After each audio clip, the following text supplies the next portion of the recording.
What's up, y'all? Welcome back to the Imperfect Action Show. Today's episode, I think it's episode, let me double check. There's just so many episodes now.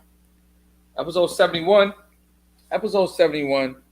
And it is Thursday, June 2nd, which is still crazy to me. I actually don't believe it at all. We're almost at 100 episodes. We're getting like scarily close. Can I say that? Scarily close? We're getting really close, y'all. We're just getting really close. Today I got an amazing guest. She's gonna be talking about how to grow and protect your net worth, and build generational wealth, which I think is an amazing topic. Um, so her and I met during, well, I knew her before, but we met officially during the recession proof conference. So it's just perfect that now's the time that she is jumping on the show because it's super relevant. And this topic is a very interesting one because people, they don't really understand, how to calculate your net worth, um, the importance of building generational wealth, and then also how to protect it. So I think the protecting it is an interesting, um, part of what's going on here when it comes to that. Now, I had a conversation the other day with someone, and it was a really great convo because her dad basically entrusted. Um, she told a story where like her dad kind of knew he was about to pass, right? And because he knew that he was about to pass, what he wanted to do was make sure his children were like receive the baton, so to speak, so that then they could, what's up, Ty? So that then they could be set up and not having to start from scratch, right? They just really kind of um, carry on the legacy, things like that. And I thought that was very interesting because if you think about it, if you're like a first generation wealth creator, let's say you're first generation wealth creator, you're the first one in your family to generate wealth that other people in your family have yet to do, and you spent a good amount of your time in your life figuring it out, like breaking through mindset, breaking through cultural stigmas, breaking through red tape, blue tape, learning different things, a lot of investments. So then you're well off. But now you got kids or other family members, and I think a conversation is not had. Like if you pass, but you don't have the proper um, setup in place, let's just say, if you don't have a way to kind of pass it on, then your next generation has to start from scratch again. So basically, all the work and all the hard work that you put in to make your life better and to break that generational wealth curse that might be within your family or whatever, or like I said, stigma or whatever the case may be, the next generation has to start all over again, which is nuts. If you were to think about, like, you know if you made it all the way, I don't know, on a vacation. Like you made it all the way on a vacation, you going with someone, y'all made it all the way, but then just think that, oh, okay, this is probably going. Let's say, right, Ty, but even more than the life insurance is like the understanding of what happens. What happens with what do you do with it? Okay, well let's say you were like going to a wedding. You were in the wedding. They entrusted you with the rings, right? They entrusted you with the rings. You are going to be the one to hold the rings, secure the rings for the wedding. And let's say the wedding was an international one. So you had to go overseas. Maybe it was a 10-hour flight, whatever the case may be, right? And because of that flight, let's say, you were rushing and you just forgot the wedding rings, which sounds nuts. So you had to fly all the way back home. Hopefully, there's enough time to get the wedding rings, so you can actually, so the wedding can be had. But like you had to start all the way from the beginning. It's like even in video games, right? You make it all the way to the boss, and you have to start all the way over. Like, can you imagine that? We used to do it all the time when we play games. But that's what I'm saying. You break the generational wealth curse. You spend all the money, you invest, you go through all the programs, you meet so many people, you travel, you figure out, a skill, you execute the skill, you build on top of it, um, and you finally figure it out. Maybe it takes 20 years, 30 years, 40 years. Maybe you switch careers multiple times. You finally figure it out. And because you don't have the proper setup, the proper channel setup, or you're not leaving the information behind, then your next generation, your son, your daughter, your cousins, your uncle, your nieces, your nephews, they gotta start all over again and figuring it out. And what if this is another one too? Like, what if they don't choose the same path that you chose, which you could have easily just passed the baton down and just showed them, hey, this is how you do it, this is how you manage it, this is how you grow it. They could have taken it to the next level, or taken it to the next level, and they start over in something totally different, or maybe they don't start over at all, and maybe that wealth skips another generation or multiple generations because you didn't set it up. So I thought it was very interesting that she had that perspective. Like, okay, my dad's about to pass. He's going to teach me something, and I'm just going to run it, take it to the next level, so I can secure, his generation, but I'm securing our generation, like my brothers, myself, my sisters, obviously other family members, and then we're setting it up for our next generation, so that the wealth stays in the family. Because if the wealth stays in the family, and if you guys understand how to build, manage, grow, protect the wealth, then your family will always be wealthy, i.e., the Rockefellers. You know what I'm saying? I.e., um, a lot of these families out there. What's the other ones? Rockefellers and the Vanderbilts. That's what I was thinking about. The Vanderbilts, who they weren't their wealth didn't sustain through the years like the Rockefellers do, but they had a long tenure of descendants with wealth. Exactly, Ty. See, Ty's on. You're on it today. You're on it today. Um, but that's really what it is. It's like, okay, first you need to learn how to grow the money, right? Get a high paying skill set or figure out something. Then you need to learn how to invest it, multiply it. Then you need to know how to protect it, understand the tax laws and protect it, right? Then you need to learn how to pass it on properly, but along with the information. Like I'm reading this book right here, The Greatest Salesman in the World. And hold on one second. The guest is here, guys. Boom, there you go. There it is. What up?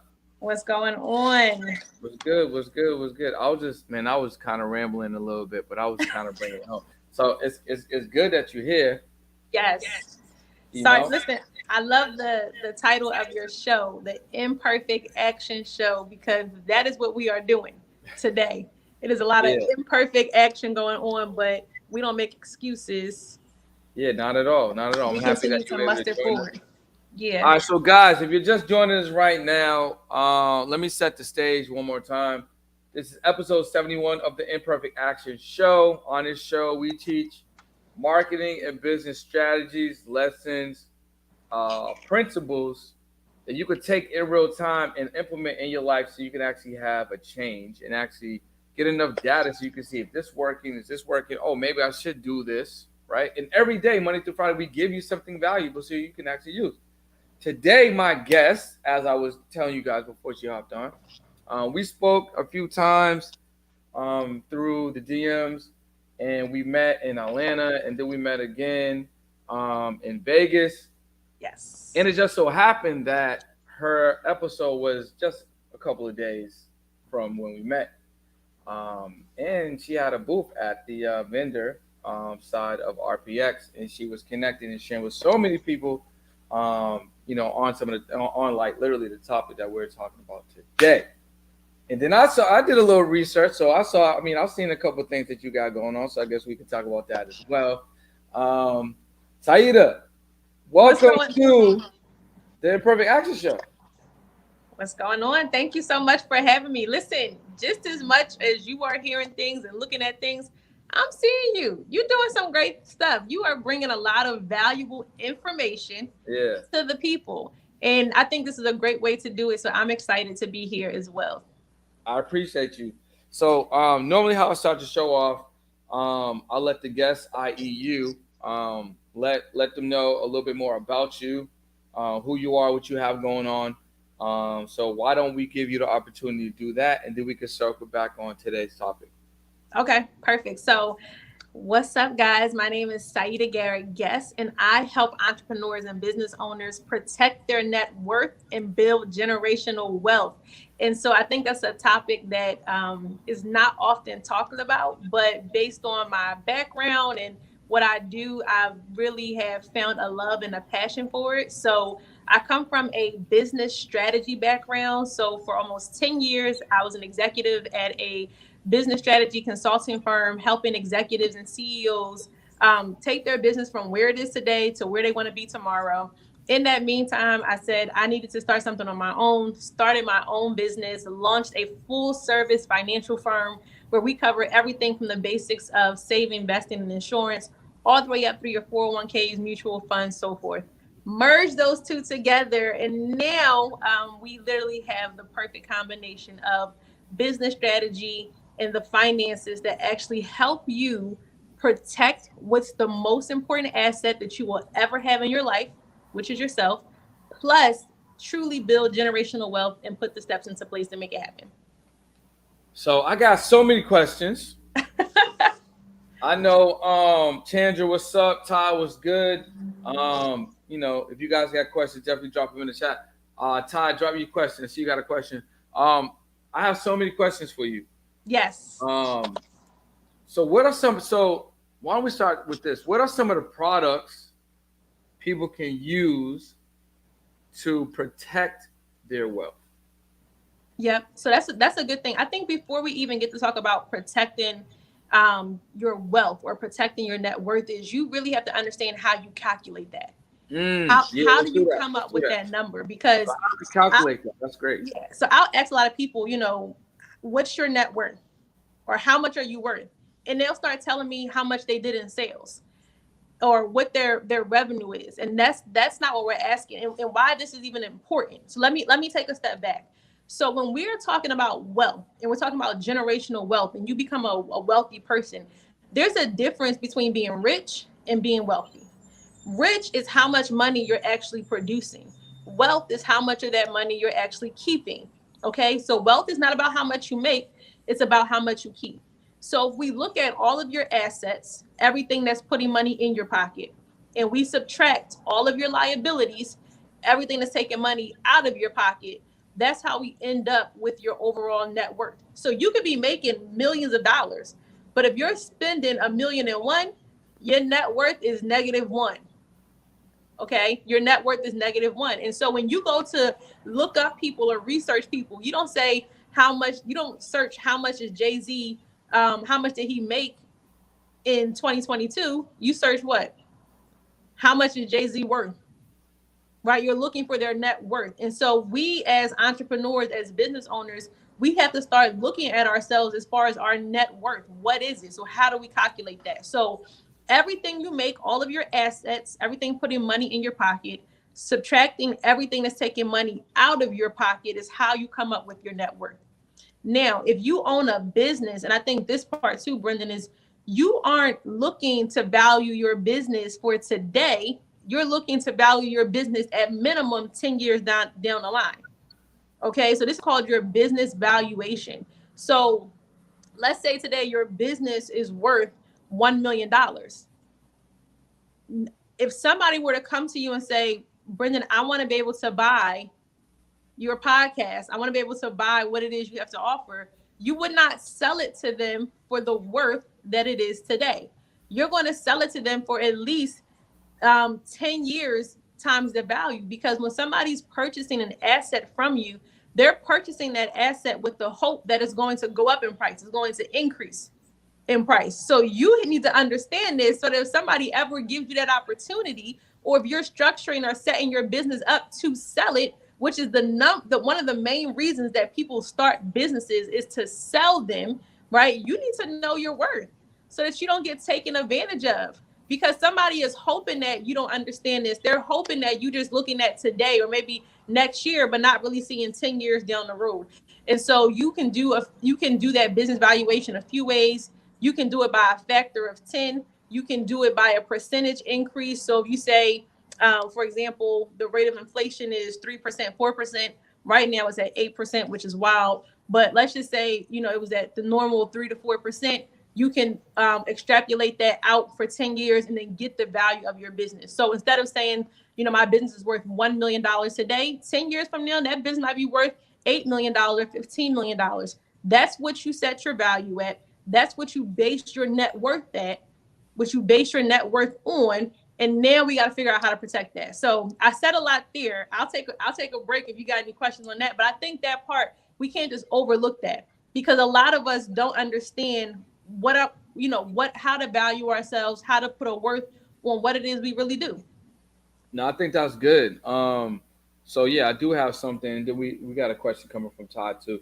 So when, like, how soon should people start calculating their net worth? And the reason why I asked you how soon is because I'm thinking about when I was in school, right? Yes. High school, we didn't have this conversation.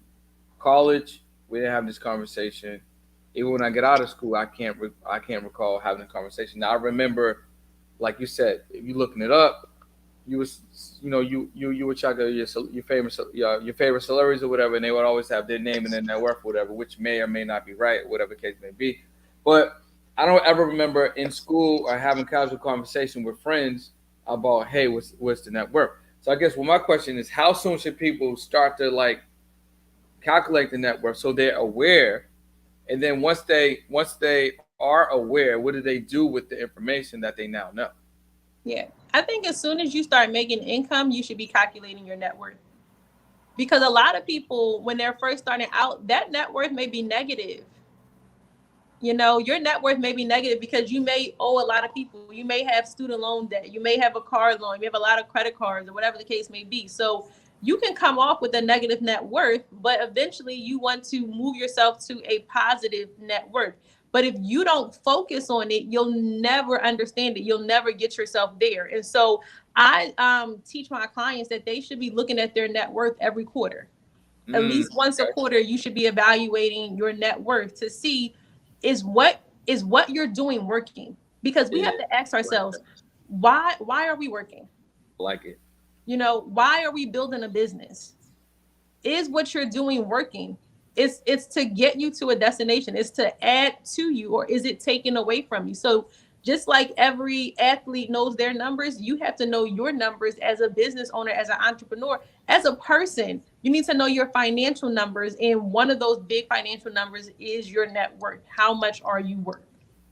I like that. I like that. So like you said, you have your quarterly check-ins on that, and then you can kind of figure, hey, is this working?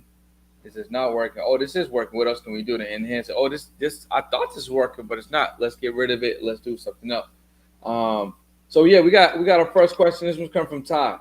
What's the best thing to do with your pension plan so you can access the money without taxes? Where can we transfer it to? Okay, that's a good question.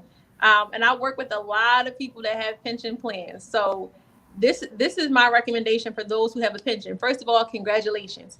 Pensions are a thing of the past. They are not giving those bad boys out. So if you have one, congratulations to you for even having one. The first thing you want to do is you need to understand how your pension is calculated and how it actually works. How your pension is calculated and how it works. So your pension is essentially your job putting into a investment account that money will pay you for the rest of your life. Okay? That is what your pension plan is. So if you're looking to use your pension as part of your retirement strategy, which if you have one, is absolutely you should be looking to it. You need to understand how it's calculated so that you don't get to the end, you don't get to 25, 30 years or whatever service you're going to give and not get what you expected.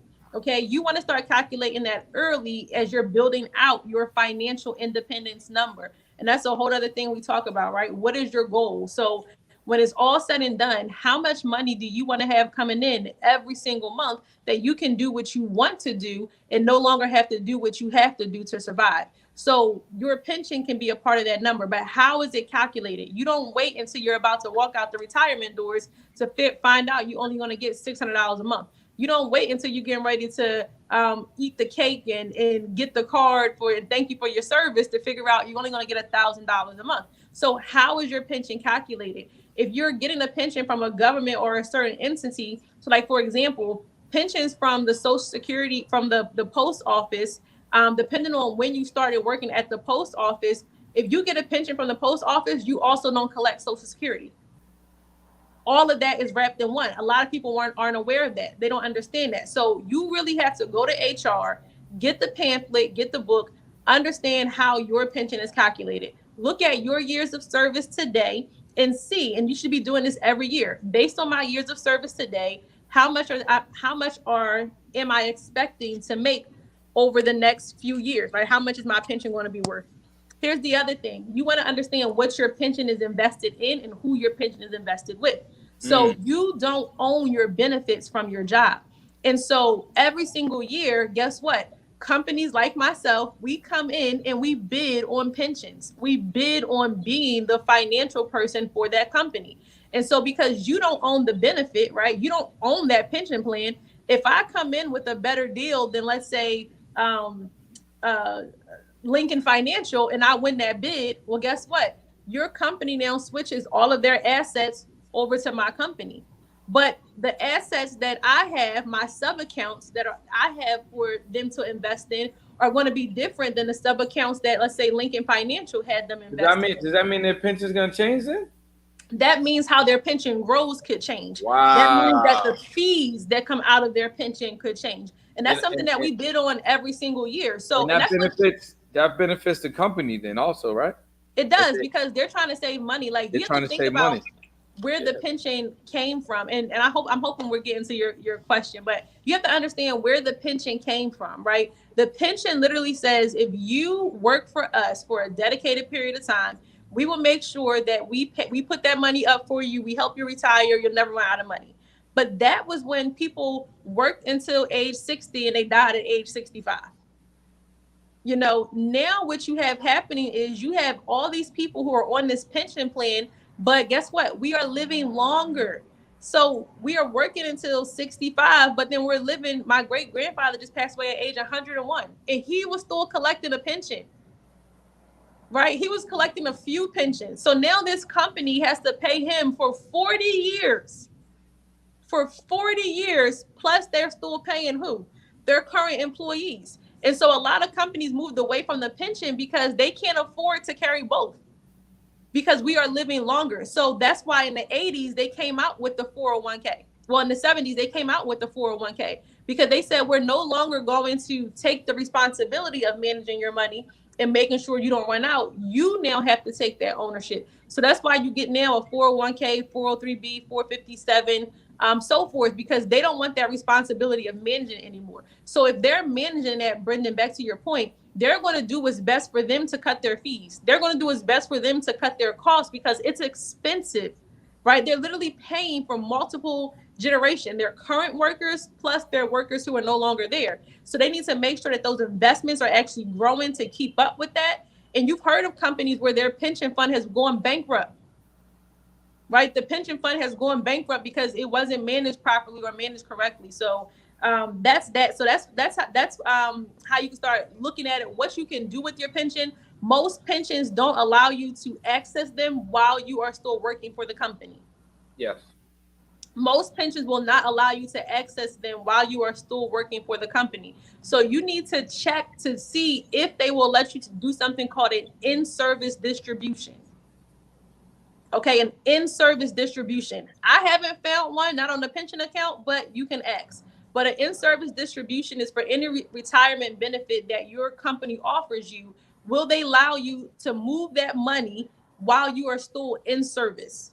There are some companies that do, and we work with those companies, but there are some companies that are not. But see if they allow you to do an in-service distribution. If they do allow you to do an in-service distribution, you can move that money to only, and I don't know if we're getting too far from where you want to go, No, but to no, we really good. We good. to answer his question, We might have to have a part two. You over here, something I going know crazy. because I'm like going in like this is what we do. But to get to that, you have to understand that you cannot mix money. Money comes in buckets. So you have money that is taxed now, meaning that every single year that you earn money, that money makes you money, you pay taxes on it. You have tax deferred, which your pension falls under, meaning that you don't pay any taxes on that money now, but you'll pay taxes on the growth and on the principal later. And then you have what's called tax advantage, meaning you only pay taxes once, but you don't pay any taxes on the growth. You cannot mix those money from those buckets. So your question was, can I take that pension and put it somewhere tax free? That pension is tax deferred money, meaning that you will pay taxes on it later. You cannot move it to a tax advantage money without paying the taxes on it first and then moving it over. So you'll either pay the taxes and or the penalties and then you can move that money over, but you cannot mix the buckets without first paying your taxes one way or the other. So that's why it's important that as you're building wealth, that you're building it in the tax buckets that you want so that you don't have to worry about paying those penalties or taxes if you're trying to switch later. So I hope that answered your question. Yeah, I think so. She has a follow up question too, and it was if you quit your job, but you now have a pension to collect. Um, oh, she was. I guess you answered. I know she talking about and you didn't want to get taxed. If that was possible. But I feel like you kind of touched on that a little Yep. bit. Um, man, we're just so much stuff to cover. We don't have enough You time. came I'm gonna out have to like bring. swinging. I'm gonna have to bring you back. Okay. Guys, look, if you guys have any questions, drop them in the chat right now. We're running short of time. I'm definitely gonna bring Saida back 100% because we didn't even talk about. There's so much stuff to talk about, man. Okay, we might have to bring you on live too. We just have to do a whole bunch of stuff. All right. Okay. So we talked about the different tax buckets. Talked about the pension real quick. You're making me really want to talk about like the 401k real fast Yeah, that's fine. because can we talk about that really quick? Just from an understanding standpoint, because I think when people get jobs, they just blindly just rely like, oh, I got a 401k, but they don't really Yeah. know what it does, what it doesn't do, limitation, restrictions, the ability. Can we talk about that? And then we're gonna have to bring you back, 100%. Okay. Well, that's good. That means we have a lot to talk We about. got a So lot to cover. so let's talk about the 401k. So whether you have a 401k, 403b, 457, or an IRA, First okay, of all, can you say what those are first for the people? I got you. All right. Those are nothing more than tax codes. I want you to understand that. Okay. If you get a tax code book, it's 401 section K, it's 403B, it's 403 section B, right? They're nothing more than tax codes. They just identify how your money gets taxed based on who you work for. So if you have a 401k, that means you work for a corporation. If you have a 403b, that means you work for a nonprofit. You also could work for like a hospital or something of that nature. If you have a 457, you work for some sort of service organization. So you normally have a union in place. It could be a hospital, it could be teachers, it could be a government employee. Okay. If you have a TSP, that's a thrift savings plan, you work for the federal government. You'll have a TSP. And if you have an IRA, that's an individual retirement account. So it just simply means they pretty much do the same thing, but it's just a tax code on how your money gets taxed. The only one that works a little bit different is a 457. And the 457, why it works a little bit different is because based on your organization, you can take that money out based on years served. Mm. So as I go through the rest of these, there's an age restriction on when you can touch that money, but a 457 that will give you access to that money based on years served. So it's either you reach age 59 and a half or you do 30 years. Okay. The 457 is the only one that will let you do that, which is why, like I said, normally teachers, city officials, government, things like that, they normally have 457s. But that's nothing but a tax code, simply identifies who you work for. When I got my first 401k, I had no idea how it worked. I just knew that I was supposed to have one, and that mean I did something right. Okay. It was like, mama, I made it. I got benefits. I got a 401k. I'm better than everybody else. That's what I'm Like, saying. Yeah, that's all people feeling. that was it. And when I sat down in that HR room, here's your 401k. You have to now go through and elect how you want this thing to work. You have to set it up. I had no idea what to look for, none of that. So literally there was this guy sitting next to me. His name was Jay. He was an actual rocket scientist, like an actual rocket scientist. That's what this man studied. I said the 401k can't be rocket science. So let me just ask him, what to put. I said, Jay, what did you put on yours? I'm going to put that on mine. I put that on mine. 401k went to the dump. Okay. Clearly it is harder than rocket science. But it just goes to show that it's not something that we're educated on, but this is something that you're placing your money in for your future. And we don't really understand how it works. Yes. And so it's important to understand that, because HR is not going to teach you that. It's not their responsibility. They are not financial professionals. They're just checking the boxes to make sure that you have your account. So in these type of accounts, the first thing you want to note is that there are some restrictions. The first restriction is called the 59 and a half rule, meaning that you cannot take your money out of these accounts until age 59 and a half. And if you do take your money out before 59 and a half, you're going to get hit with a 10% penalty. And remember, these are tax deferred accounts. So you haven't paid any taxes on that money, and you got to pay the taxes on that. So 40% of your money almost gone if you touch it before 59 and a half. And so one of the things that we talk about net worth and understanding these is that as a community, especially in minority communities, these accounts are where we save majority of our money.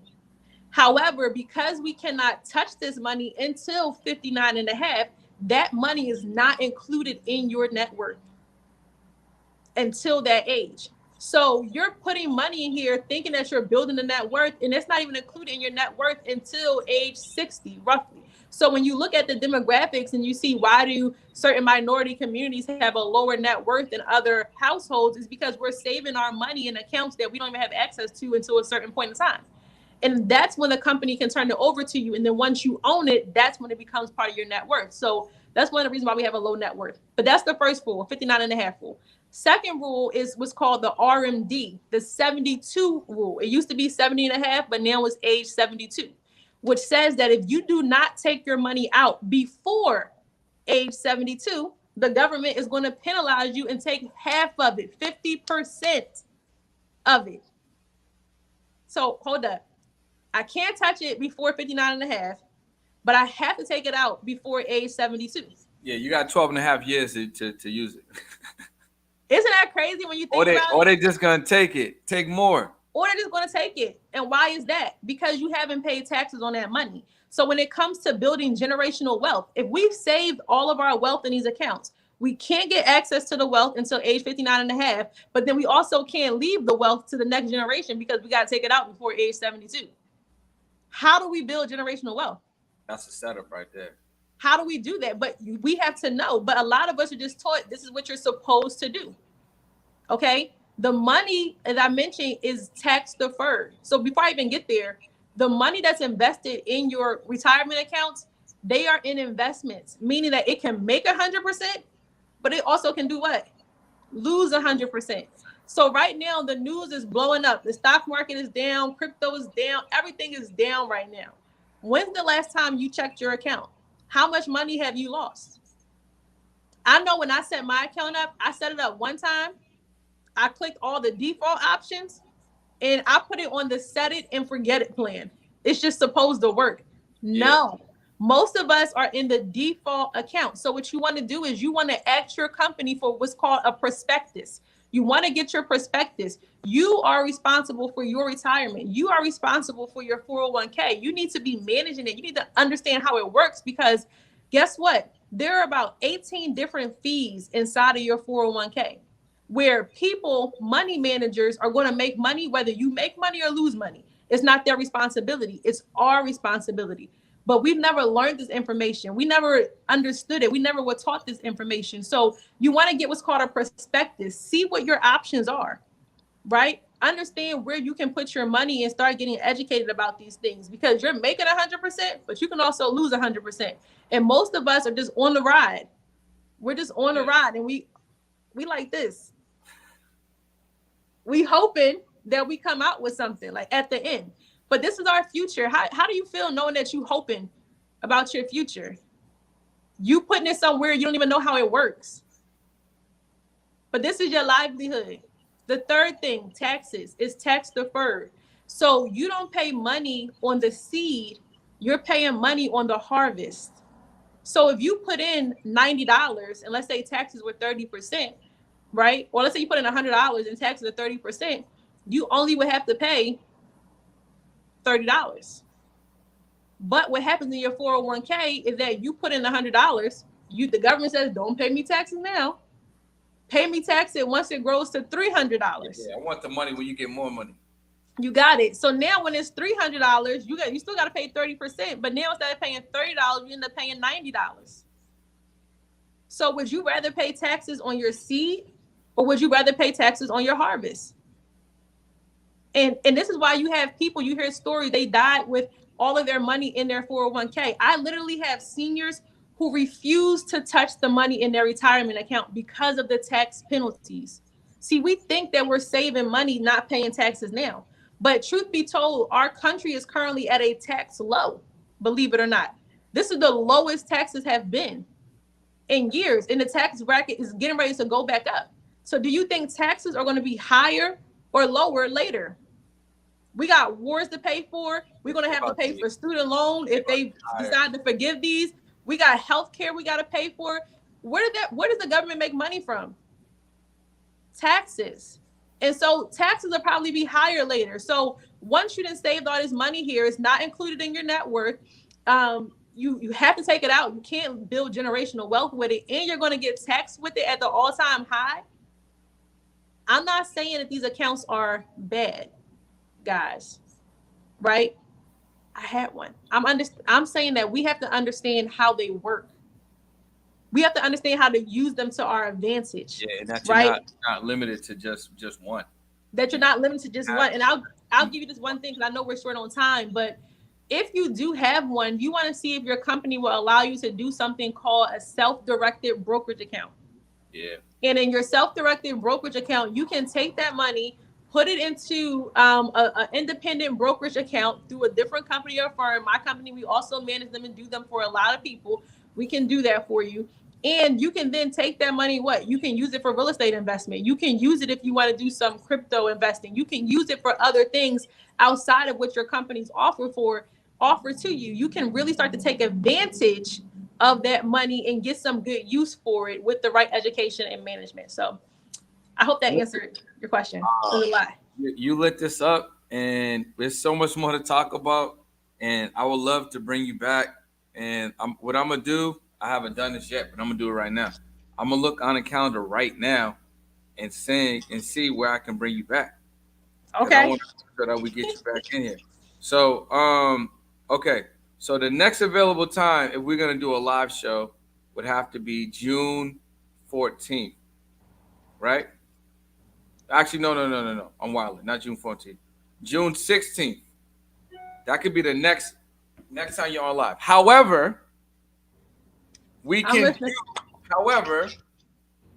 do a pop-up random show at any time because technically I had some technical difficulties last week. So I have 3 shows I need to get back on schedule. So we could just do like a pop-up.